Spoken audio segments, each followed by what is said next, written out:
Hi, ഇന്ന് നമുക്ക് embroidery ചെയ്യാനുള്ള ഡിസൈൻസ് തുണികളിൽ വരയ്ക്കാനും ട്രേസ് ചെയ്യാനും ഉപയോഗിക്കുന്ന രണ്ട് മെറ്റീരിയൽസ് കാണാം. ഇതിൽ ആദ്യത്തേത് കാർബൺ പേപ്പർ. ഇത് ഡിസൈൻസ് ട്രേസ് ചെയ്യാൻ വേണ്ടിയിട്ടാണ് നമ്മൾ സാധാരണയായിട്ട് ഉപയോഗിക്കുന്നത്. ഇത് രണ്ട് കളറിലാണ് സാധാരണ കാർബൺ പേപ്പർ വരുന്നത്. അതിനകത്ത് യെല്ലോയും വൈറ്റും ആണ് നമ്മൾ ഡിസൈൻസ് ഒക്കെ ട്രേസ് ചെയ്യാൻ വേണ്ടിയിട്ട് ഉപയോഗിക്കുന്നത്. നമ്മൾ എടുക്കുന്ന തുണിയുടെ കളർ അനുസരിച്ച് കാർബൺ പേപ്പറിലും മാറ്റം വരും. ഇപ്പോൾ ഒരു ഡാർക്ക് കളർ മെറ്റീരിയലാണ് ഇപ്പോൾ ഞാൻ എടുത്തിട്ടുള്ളത്. ഇതിനകത്ത് നമ്മൾ വരയ്ക്കുന്ന സമയത്ത്, അതായത് ട്രേസ് ചെയ്യുന്ന സമയത്ത് വൈറ്റ് കാർബൺ പേപ്പറാണ് ഉപയോഗിക്കേണ്ടത്. അതിനകത്ത് ഡാർക്ക് ഷെയ്ഡിനകത്ത് എല്ലാം തന്നെ വൈറ്റ് കാർബൺ പേപ്പറാണ് നമ്മൾ ഉപയോഗിക്കേണ്ടത്. അപ്പോൾ ഈ ഒരു ക്ലാരിറ്റിയിൽ തന്നെ നമുക്ക് ആ ഒരു പിക്ചറെല്ലാം കറക്റ്റ് കിട്ടും. അതുപോലെ ഇതൊരു ലൈറ്റ് മെറ്റീരിയലാണ്. ഇതിനകത്ത് നമ്മൾ ട്രേസ് ചെയ്യുന്ന സമയത്ത് യെല്ലോ കാർബൺ പേപ്പറാണ് ഉപയോഗിക്കേണ്ടത്. ഇതിൻ്റെ മേലിലൂടെ നമ്മൾ വരച്ചു കൊടുക്കുമ്പോൾ അതിനകത്ത് നന്നായിട്ട് കാണുന്ന രീതിയിൽ തന്നെ നമുക്ക് ഈ ഒരു യെല്ലോ കാർബൺ പേപ്പറിലൂടെ വരയ്ക്കുമ്പോഴത്തേക്ക് നല്ലൊരു ഡിസൈനായിട്ട് തന്നെ കിട്ടും. ഈ ഒരു കാര്യം മാത്രം ശ്രദ്ധിച്ചാൽ മതി നമ്മൾ കാർബൺ പേപ്പർ ഉപയോഗിക്കുമ്പോഴത്തേക്ക്. ഇപ്പം നന്നായിട്ട് അതിനകത്തും ഈ ഒരു പിക്ചർ നന്നായിട്ട് കാണാൻ പറ്റുന്നുണ്ട്. ഇനി അടുത്തതായിട്ട് നമുക്ക് പെൻസിൽ ഉപയോഗിച്ചിട്ട് എങ്ങനെയാണ് ട്രേസ് ചെയ്യേണ്ടതെന്ന് നോക്കാം. ഇതിനകത്ത് 3 കളറ് പെൻസിലാണ് നമ്മൾ എടുത്തിട്ടുള്ളത്. അതിനകത്ത് ഈ ബ്ലൂ കളർ പെൻസിൽ നമ്മൾ സാധാരണയായിട്ട് അങ്ങനെ ഉപയോഗിക്കാത്തൊരു പെൻസിലാണ്. ഈ യെല്ലോയും അതുപോലെ വൈറ്റും ആണ് നമ്മൾ സാധാരണയായിട്ട് ഉപയോഗിക്കുന്നത്. ഇതിനകത്ത് ഒരെണ്ണം ഇത് അപ്സരയുടെ പെൻസിലാണ്, വൈറ്റ് ഗ്ലാസ് മാർക്കിംഗ് പെൻസിലാണ്. അതുകൊണ്ട് തന്നെ അത് തുണിയിലൊക്കെ വരച്ചാൽ നന്നായിട്ട് നമുക്ക് ആ ഒരു പിക്ചർ നല്ല ക്ലിയർ ആയിട്ട് കിട്ടും. അപ്പം നമ്മൾ ആ പെൻസിലൊക്കെ ഒന്ന് റെഡിയാക്കി എടുക്കുകയാണെങ്കിൽ എത്ര ചെറിയൊരു ലൈൻ പോലും നമുക്ക് അതുകൊണ്ട് വരച്ചെടുക്കാനും പറ്റുന്നതാണ്.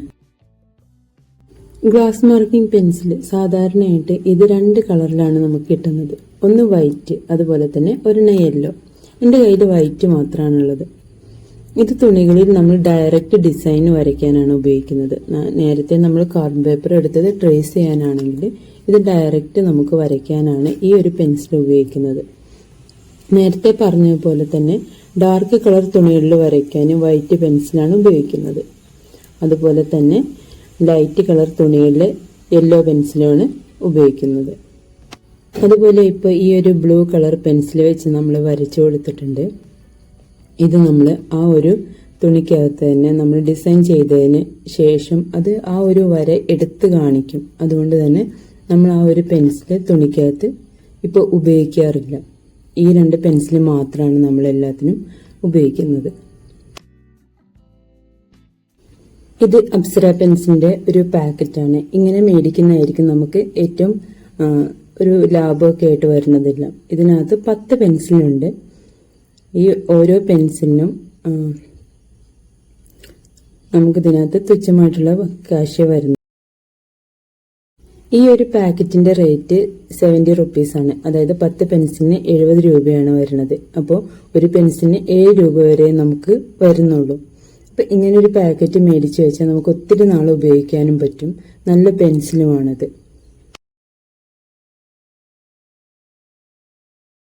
ഇനി ഈ ഒരു ടിപ്പും കൂടെ പറഞ്ഞിട്ട് നമുക്ക് ഈ ഒരു വീഡിയോ വൈൻഡപ്പ് ചെയ്യാം. ഇതിനകത്ത് ഈ കാണിക്കുന്ന ഡിസൈൻ അത് A4 ഷീറ്റിൽ വരച്ചിട്ടുള്ളതാണ്. അപ്പം നമ്മൾ ഈ ഒരു ഡിസൈൻ എപ്പോഴും ഒരു തുണിയിലോട്ട് വരയ്ക്കണമെന്നുണ്ടെങ്കിൽ ഒരിക്കലും നമ്മൾ ഈ ഒരു പേപ്പറിന് ഡയറക്റ്റ് വരയ്ക്കരുത്. ഇതുപോലെ ഒരു ഓയിൽ ഷീറ്റ്, ഈ ഒരു ഷീറ്റിനകത്തോട്ട് നമുക്ക് ഇതുപോലെ വെച്ചിട്ട് വളരെ ഭംഗിയായിട്ട് തന്നെ ട്രേസ് ചെയ്തെടുക്കാൻ പറ്റും. എന്നിട്ട് നമുക്ക് ആ ഒരു ഷീറ്റ് ഉപയോഗിച്ചിട്ട് വേണം മറ്റുള്ള തുണികളിലോട്ടൊക്കെ വരയ്ക്കാൻ. അല്ലെങ്കിൽ നമുക്ക് ഈ ഒരു പേപ്പർ പെട്ടെന്ന് ചീത്തയാവാനും ആ ഒരു ഡിസൈൻ നമുക്ക് നഷ്ടപ്പെടാനും സാധ്യതയുണ്ട്. ഇപ്പം ഈ ഒരു ഷീറ്റിനകത്ത് ഞാൻ മുമ്പ് വരച്ചിട്ടുള്ളതാണ്. 2 പ്രാവശ്യം ട്രേസ് ചെയ്തപ്പോഴത്തേക്ക് ഇതിൻ്റെ പുറകുവശമൊക്കെ ഇതുപോലെ കീറിയൊക്കെ വരുന്നൊക്കെയുണ്ട്. പക്ഷെ നമ്മുടെ ഈ ഒരു ഒറിജിനൽ പേപ്പർ ഒരു രീതിയിലും നമുക്ക് കേടുവരെ ഒന്നും ചെയ്യില്ല. അപ്പോൾ അത് സൂക്ഷിച്ചു വെക്കാനും നല്ലതായിരിക്കും.